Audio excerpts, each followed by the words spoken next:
Tom Bear's poll here again. Transportation risk. So this is something that hit me. So we're going to send a reactor, mini reactor, on a trailer to Tennessee. And it's been run for 5 years. Now that stuff is hot. And we're going to put it back on the tractor trailer and drive it back to Wyoming. And I scratched my head and said, what could possibly go wrong with this if that tractor trailer overturns? We have this highly active stuff. Maybe they're already thinking about this, but just food for thought. Someone asked about the economic benefit. I think it was John's poll and the one from Bar None. They understand there's economic value in this. They just want the waste question to be answered. I think this, 2 more slides, all right. I found this from Cowboy State Daily, April 24th. This is LNH CEO Mike Wandler. This is a direct quote. Other places don't want to do this. It was in the context of nuclear industry. They don't want it in their backyard, and that's fine, so let's do it here. That just struck me as a head scratcher. Maybe I'm reading it out of context, but it was startling. Last slide. All right, that's it, and we'll go to you guys. Determine your comfort level. John pointed out there's a difference between nuclear, and I get what your point. It was a good point. These 2 guys are great. I've called Representative Alamand. I've talked with Troy McCune. These guys are very approachable. They're here. Thank you, guys. Jack Clary has really been opposing and questioning on our council what's going on here. He's been pushing back on this hard. He needs support. We need support. We need people to show up at the council and the commissioner meetings. I've been the only one commenting, and they're sick of hearing my voice. The rooms are empty. GRH, when they were there, they packed that room full of people. And look how that turned out. We're not getting people showing up, so please come out, send in comments, talk, whatever you got to do. Make your voices heard. We have elections coming up in 2026. Vote the people in that agree with your point of view, and vote the people out that you don't want, and consider running for an office. I know there was a question back here. I want to get to you, sir. We can't go back home without at least one stupid question. So has anyone ever been crazy enough to consider putting this stuff on a rocket and firing it toward the sun and let the gravity of the sun just pull it in? I did as a kid. And if it, by some accident, re-enters the Earth's atmosphere, would it survive the re-entry temperatures in its radioactive form? Great question. I think the answer is if the rocket explodes, we're going to spread radioactivity. That was my solution when I was a kid. Just that question about it, and this is something that I've thought about also, but the lift cost in getting radioactive material in. Chris, you said there's how much out there? 120,000 tons. That's 240,000 pounds. Okay. What does it take just to take a space capsule to get it into space? That space capsule is 1/10 the size of the rocket. And what does it cost to get that rocket into space? It's not cost effective. So at least now it's not. If we had vehicles that could take off from a runway and get into space and then come back into the atmosphere without burning up and land, it would be cost effective. You could send it to the sun and it disappears. But we don't have that pleasure at this point. It doesn't exist. That's the answer to that question. When I worked on the Savannah River site, we had to carry a dosimeter which measures your exposure. We walked around with Geiger counters. It didn't matter where we went. The whole area was hot. Didn't matter where you are. Well above, similar probably for you at Hanford. I was in a big program. We worked with the University of Washington. They were covering Hanford. We covered Savannah River. Everything's radioactive. It's not even a question.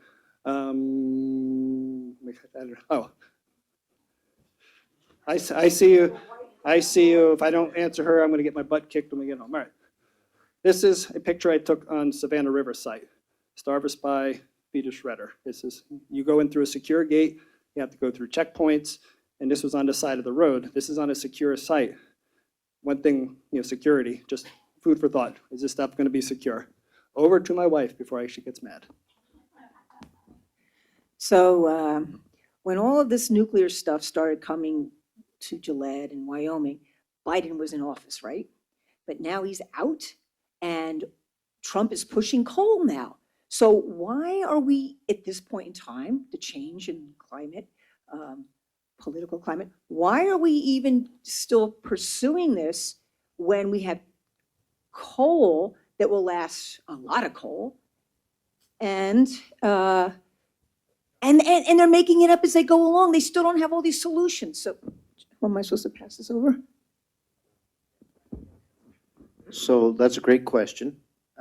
I just went to Washington to talk to the Department of Energy, the Department of the Interior, and the EPA about this very subject, as well as the White House.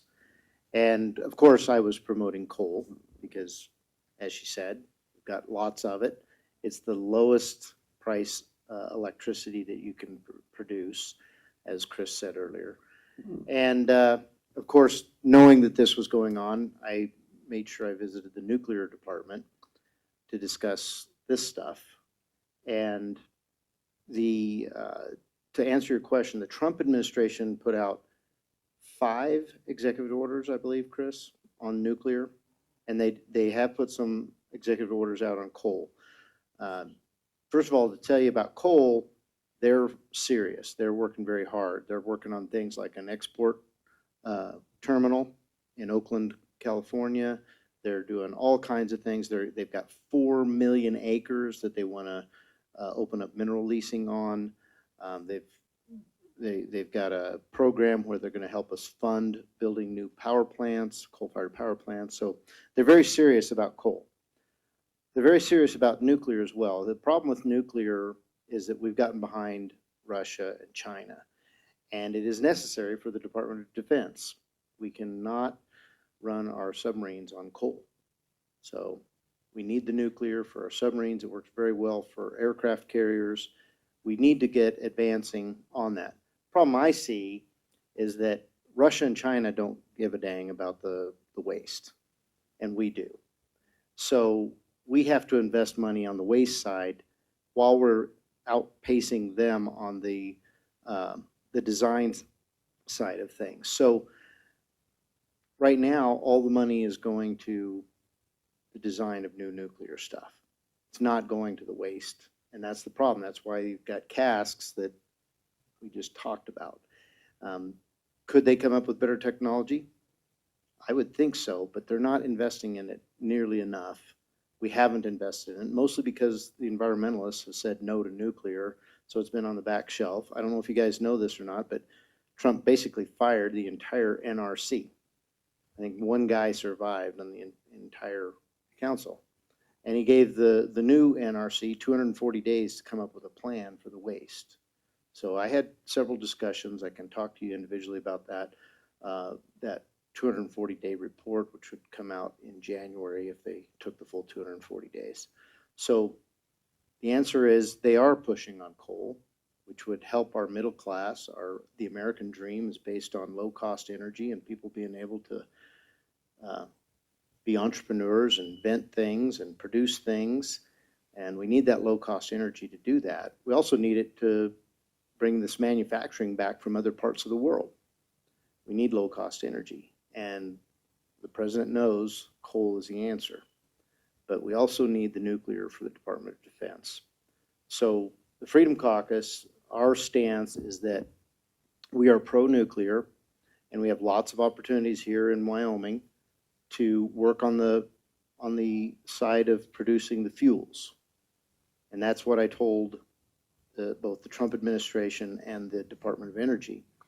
At this point, we don't want to do anything until we see your 240-day report on what you're going to do with the waste. So we're not changing our laws, which we shared with you, or the federal government's going to do. That draws a lot of ire from some of our colleagues. I think if you go out and look at what Ogden Driscoll's saying, he's pretty critical of the Freedom Caucus for that stance, as is Scott Clem. So that's where we're at right now, and we believe that we're there in support of the people, because all of these polls are showing us the people are not there yet. And I will tell you this, they asked me, the nuclear department of DOE asked me, well, how can we convince the people of Wyoming to take this nuclear waste? And they knew, they had Shea and Jim Ford there the week or two before I got there. They knew, even those guys shared with the Department of Energy that there are concerns about the waste. So they know that they've got a problem. They've had a problem long before Yucca Mountain. And if I could just say what I think the problem is you've got engineers who don't know how to talk to people, number one. Number two, when they don't have answers, and we've talked about that here tonight, they just say, we'll figure it out later. Well, that doesn't work with nuclear waste. There is no later. Once we take it in Wyoming, it's here to stay. Because the 40 years is going to have to be extended and extended and extended. The only way that changes if somebody like Wyoming says, we'll take it. Once that happens, then maybe these other places won't have to store it temporarily, but we'll be stuck with it.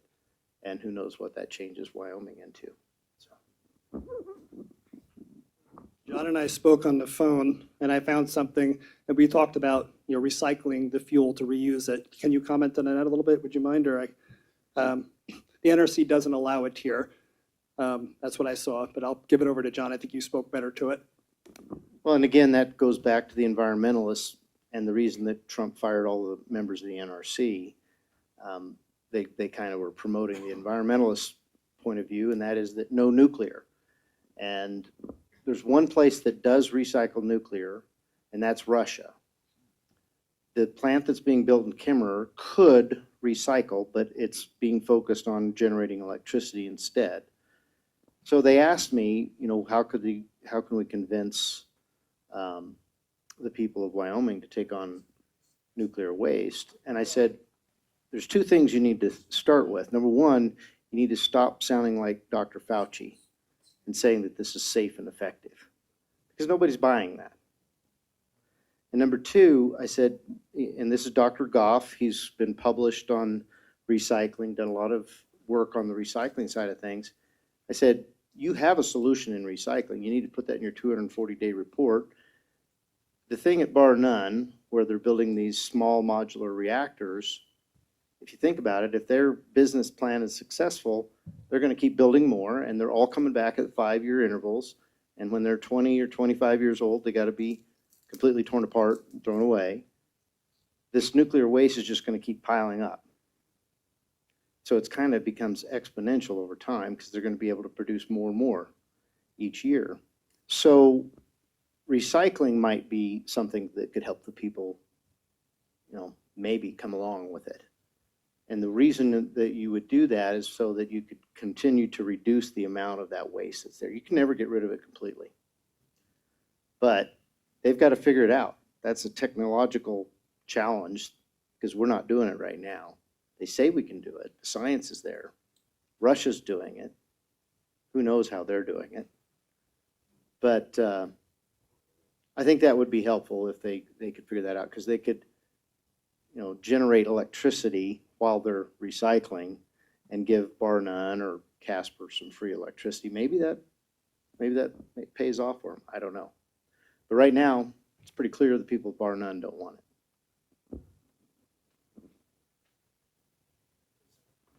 I'm going to go to him. Yeah, I just had a comment on the recycling too. So the more they develop new fuel, so we talked about TRISO fuel, now they're up to TRISO 4 that they're talking about. It becomes more and more difficult to actually recycle that fuel because they're getting it down into such a small contained element that it makes it very difficult and prohibitive cost-wise to then recycle that. And that's why Radiant is stuck with a situation where the fuel they would use is very productive as far as energy is concerned, but at this point in time, there's no way to recycle it. Unless you spent an awful lot of money doing it, and it just is, like I said, it'd be totally cost prohibitive to do that, so.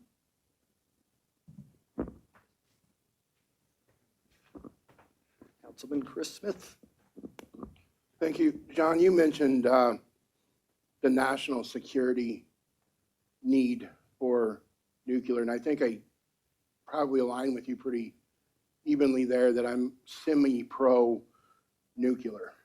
Like, I see its purpose, its value, where we're using it.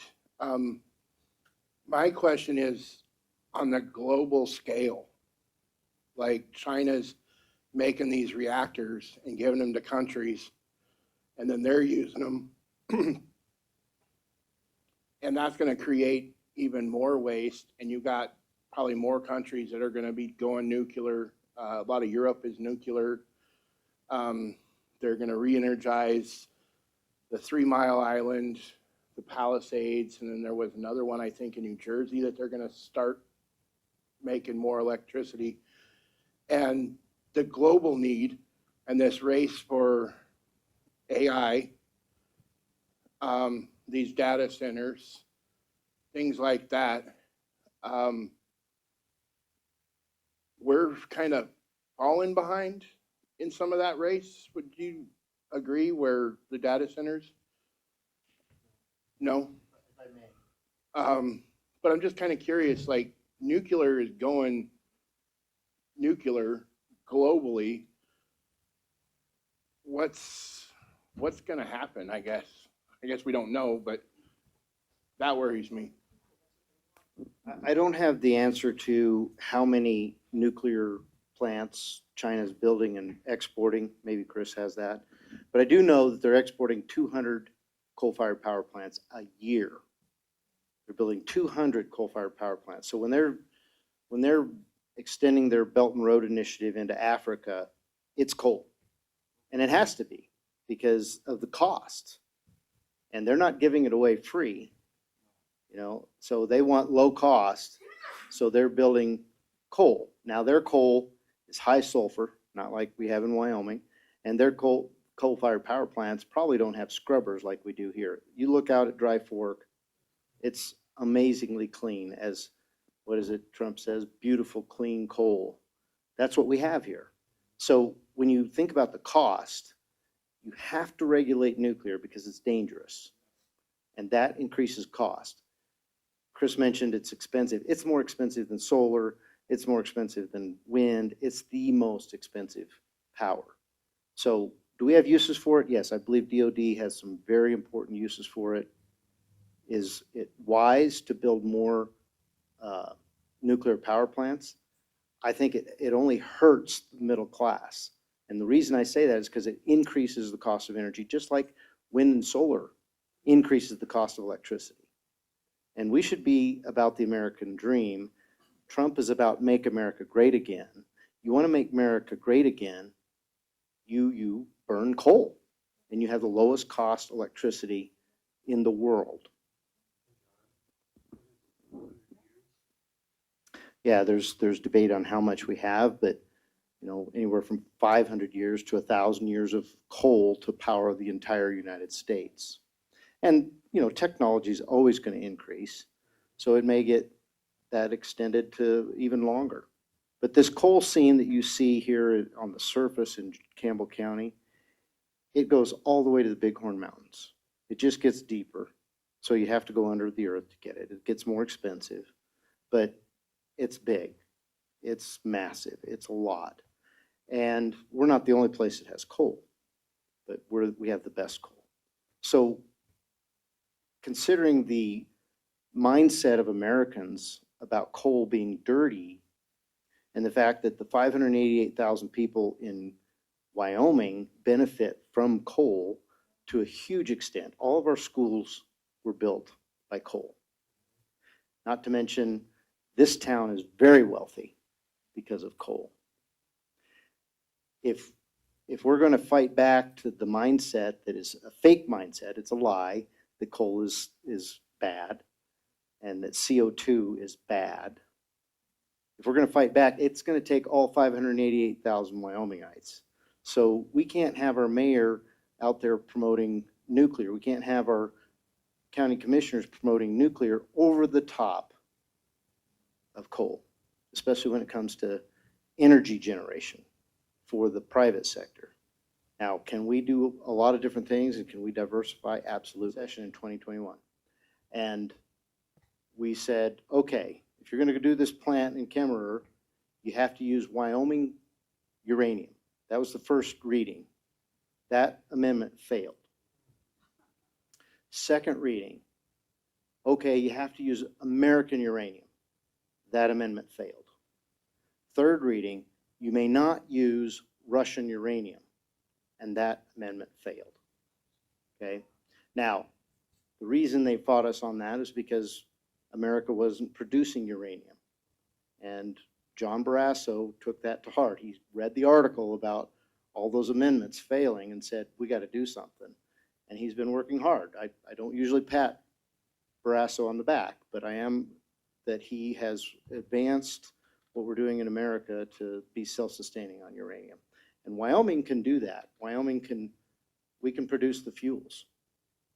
We can burn the fuels and keep the waste here for that, but I'm not really happy about bringing burnt and spent fuel in from other places, not until we have something else figured out.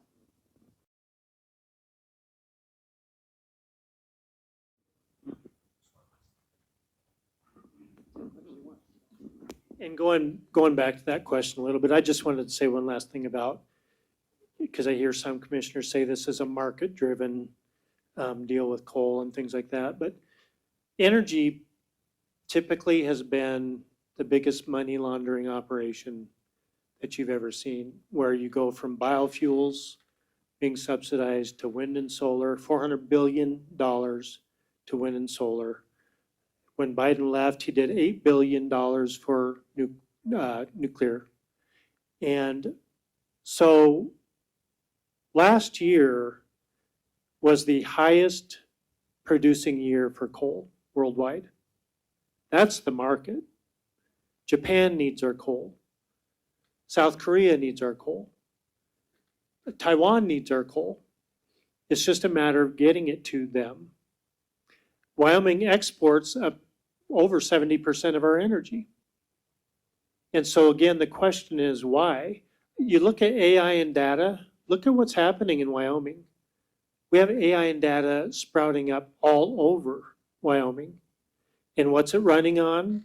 Well, first it was wind and solar, because those companies wanted that energy to do it, so they do it offline from the grid. Now we have natural gas that are producing some. Up in Campbell County, we have companies that are looking at natural gas and coal to produce that AI and data. So it works to use the energy that's available, the energy that's cheapest. And AI and data, to me, in other states, as they search for ways to capture that market, Wyoming should be doing both. Wyoming should be trying to capture that market, as well as going back to the surrounding states and saying, remember those long-term contracts we used to have?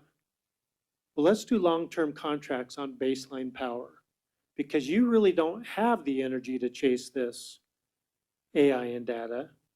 You're using energy that is your baseline energy, wherever it's coming from, wind, solar, nuclear. And so let's create a system where we're backfilling basically reliable, cheap, long-lasting energy, and do it for those 10-year contracts, those 15-year contracts that we used to have with coal. That's the answer for Wyoming. Use the resources that you have in abundance to help the Trump administration, to help the country advance in AI and data and defense. But we don't have to put ourselves out there to be the victim of waste. We really don't. We have the resources that the nation needs to power the country. That's all interesting, folks. I do appreciate you all coming. I think you need to look at the politics of this thing. I think you don't realize the politics of actually what went on here to get our community and our state to start looking at nuclear. Best way I can tell you is they got played. In 2009, Yucca Mountain, President Obama said, nah, we're not gonna do this thing. So at that point, the Department of Energy and NRC backed up. So, okay, if we're gonna do this, we gotta do it different. They put together what's called a consent-based siting. program. They have been working it now since 2010, and they're very good at it.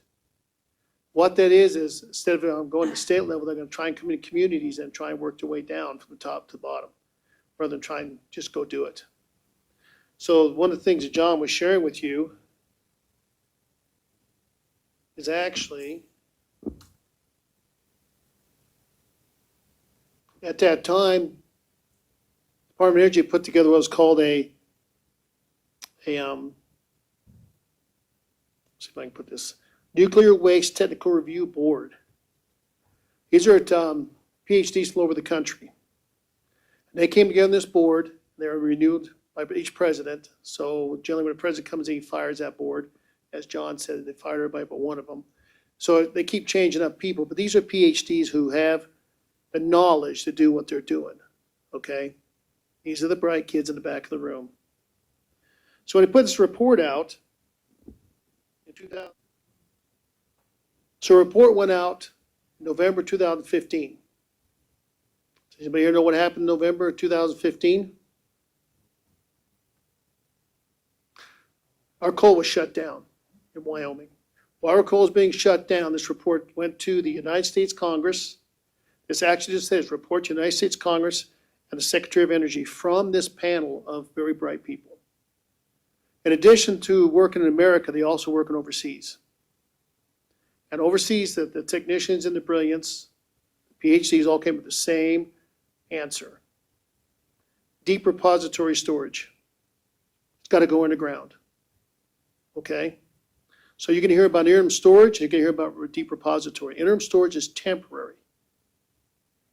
Wherever it ends up, it'll stay there. Right now, it's temporarily being stored on site because that's the agreement that was made way back when. If you take nuke, you store it on site, you get a little bit of money, and when it's done, we get it back. Well, there's 8 sites say they're not taking it back because they don't have deep repository. They've been playing this game now for this long. So I suggest you go out and look at consent-based siting. You all go look at it, and you'll find a lot of articles. How it works out is first things you begin to give money to education. You begin to recruit business people. You put it into a state business development group. You put money into it. In addition, they started what's called the ECA, which is Economic Community Alliance, which means they will put money out to communities to build infrastructure, to help people get used to what they're doing and trying to come into it, okay? And look at that ECA, look at DOD and DOE, particularly NRC. Our people that want nuclear in the state's been played very well. The plan goes exactly as it wanted to go. In 2016, they went to Rugby, North Dakota to drill a pilot hole for deep repository storage. So there's 2 types of deep repository storage. There'll actually be shafts underground like it is at the WIP, which by the way is the Waste Isolation Pilot Program. Pilot means temporary, or pilot means experimental. So they're experimenting underground in Texas right now. So they went up to North Dakota and tried a repository. They're going to drill down 15,000 feet to put this fuel into. Now this is a very small borehole, so we're not talking about the big storage here. We're talking about the little stuff. And they threw a fit. So that never went off. They had a plan to put down 15,000 feet. That's a long way to go, get some nasty stuff stored. So interim storage, what does it look like? Interim storage is a 150-ton concrete cask. Inside is a storage bin, stainless steel welded. When they get done with the waste, they weld the top. That new design actually is vented. It's vented at the bottom, vented out top. That's to cool it. They actually have people standing by and saying, man, look how much heat's coming off this thing. Because it is actually, they take it out of the wet cells, they put it in, they cool it that way. So they are trying to work on new storage. But reality is, where it comes to is the last right it gets. By federal law, where you actually burn this stuff has to stay there. It's interim, temporary, but eventually got to go repository. So let's say radium wants to come in, and they want to go ahead and they want to put this reactor in. They'll send the reactor off. They'll make it hot. When it comes back, it's our fuel. Will they put interim storage in concrete casks, or they put it underground, immediately in the repository? It's hard to say. So the cask is 150 tons of concrete with an inner cavity that's cooled with natural air, and it can only hold 15 tons of fuel. That's it. There's 180,000 tons of fuel in this country.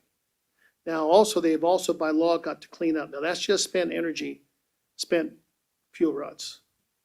They want to clean up the INL, Savannah, and Hanford. They have to, because guess what? In their lawsuits, they have to do it. So, ladies and gentlemen, we have a crisis in nuclear waste, and we don't know what to do about it. They know what they're going to do about it. They're going to find a home. That report I shared with you, when it was sent off 2015, actually shows a map of the areas that they want to put the waste in, because geology. Okay? When we were at the INL, they told us we were going to have a nuclear corridor from Wyoming coal strip through Wyoming, down through Utah and to New Mexico. They've already picked out that the 3 states are going to get it. There's only 13 states with no nukes in them. Okay? The 3 states were already been picked out. They already told us in INL. Is that right, Chris? Nuclear corridor? Yep. So here we sit. So it's already been selected. The brain's already done it. Now it's about getting the public involved. So you start with, After it's been decided, let us know. they haven't decided yet. They've got 10 places to put it. But the reality is they've got the region put. They're not going to put this stuff in Georgia. So they've got the region picked out. Is Campbell County on the list? Well, right now, actually Powder River Basin's on that map from 2016. A couple other places in Wyoming, in Utah, and New Mexico, because of geology. Not because of Campbell County, but because of geology. They can store here. That would also shortcut any potential future coal mining. Well, think about this, folks. You got to think in time. Okay, this has been going on now 40 or 50 years. All right? So the coal mines get enough production for going out 10, 15 years. Not because not enough coal like John shares, because your power plants are getting older and they're not building new ones. Right now in this country, does anybody have a clue how short we are in base load power? 35,000, 45,000 megawatts. Now, to put that in relationship, this county produces 1,100 megawatts with our power plants. It's going to take 10 years at least, or 15, they start to build these plants. In addition to build new nuclear plants, because all these plants take time and money. You just don't go turn one on. You've got to build multiples. The infrastructure is going to be challenged to do that. Okay? So the plants are getting older. The new plants are getting older. As they come offline, every year this country produces about 2,200 tons of domestic fuel waste.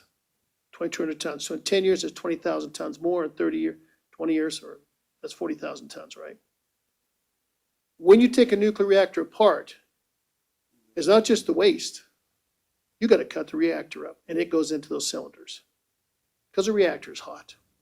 Balance of plant can be low-level waste or high-level waste. It goes into these totes. So as we continue to build more nuclear, we have to figure out what to do with it. In addition, the waste that's going to come off of Hanford, Savannah, and INL, some of it's military grade, some of it's low grade, some of it's just normal waste, right? They've been storing it there. It's got to come off. So 3 sites that can be taken off, that's going to be stored. Anybody here know what Rocky Flats is? It's Rocky Flats in Colorado, for those that don't know. In the 1990s, U.S. Marshals, FBI showed up there and shut the place down and arrested people. They went to jail because they were not doing the waste that they should be doing. They weren't doing the reports. They took the waste from Rocky Flats and knocked the buildings down, put a dirt cap on top of it, hauled that waste to INL. They put it down inside the ground. So this is all now. Instead of being above ground, they actually just on it 20 feet below ground. So the lids are on top of the ground. Those particular ones, because it's weapon grades. This is nasty, nasty stuff. This is the top end. This is weapon grades trigger material, which whoever worked in INL or worked at Hanford, who was that? So this is the stuff they put in those containers. We actually drove into it. So this is the containers. They said we had to move them. So what was put in 2009 was moved very short time later because the containers had failed underground. Well, that's a high grade fuel. That's not like the nuclear reactor fuel rods, but it just tells you there's different levels of danger here, okay? They moved them over. What are they gonna do with the old ones? Probably fill them full of concrete. They don't have a choice because they're now hot. People say we're going to take out one container and put in another. Right now, see if I have a clue how many containers are actually sitting on site right now, just in nuclear reactors. Any clue? Pick a number. About 4,000. They're taking 2,200 out of service. 2,200 tons are coming out of service every year You can put 150, you can put 15 tons in it and get a 150-ton casket. So do the math as we go in this next 10, 15 years. Traceable fuel, that's what these WXTs talking about building. It's a process, a refining process.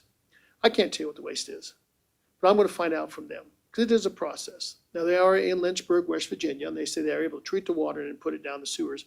I don't know. We'll find out, okay?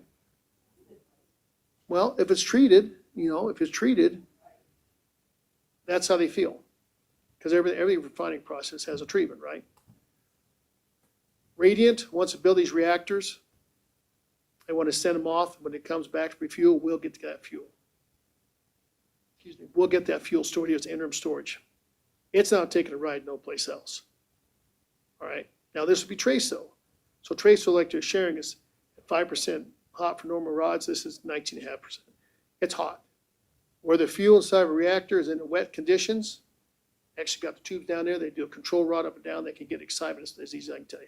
This stuff's going to be in a dry environment using gases as generators instead of water and steam, all right? So it's a whole different process. Will they build more light water reactors? I doubt they're going to build a lot of them. They got 2 coming online now. They've been in 15 years. They've been developing that. I think it's been. That's 15 years. That's a long time. You need 45 nuclear reactors. I think we're a little short here. So as we go through this and we watch the politics of this thing, this is politics, people. This is nothing more. Look at the politics of the federal end.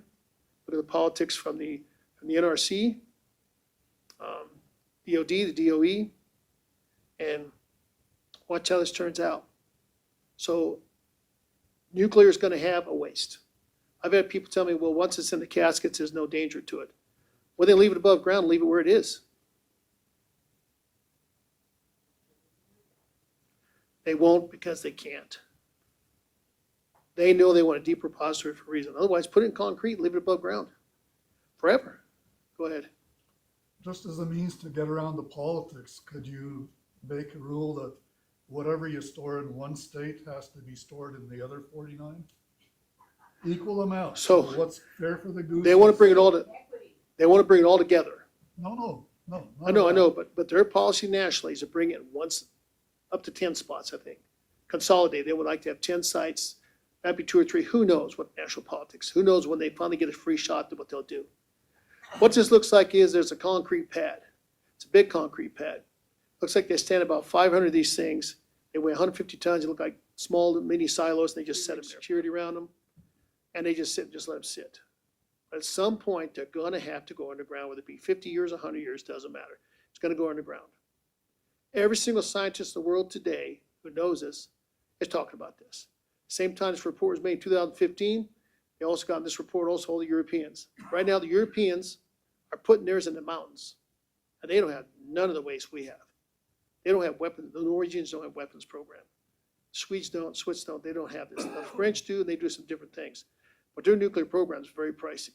They do some recycling, well, because they don't have access to fuels, all right? So this is about the politics of it, and nothing more, nothing less. We got to, BWXTs will be coming in here. They're going to be, making some fuel. So I'm going to research that, see what's going on. Because I'm a neutral here. I just look at the science and look at the politics of it. So just be aware, and got people in town here. They don't even have a clue about this.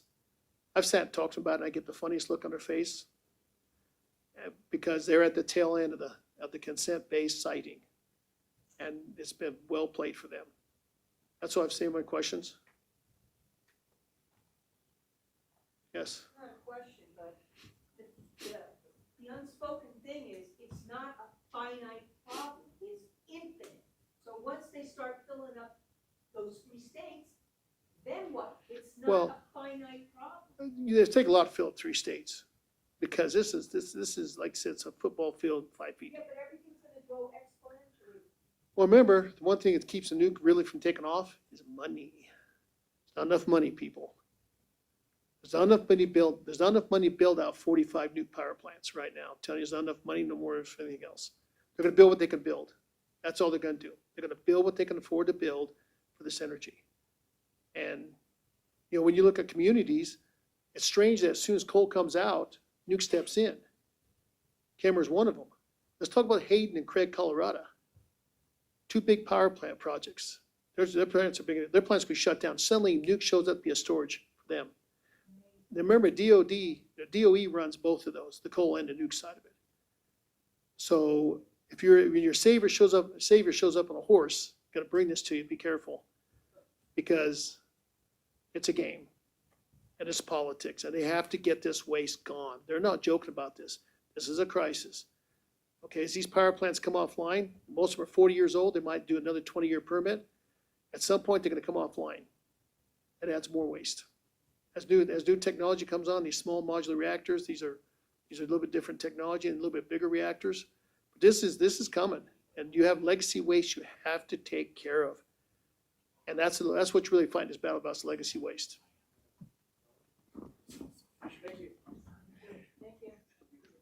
We had a great session this evening. We were going to do some things.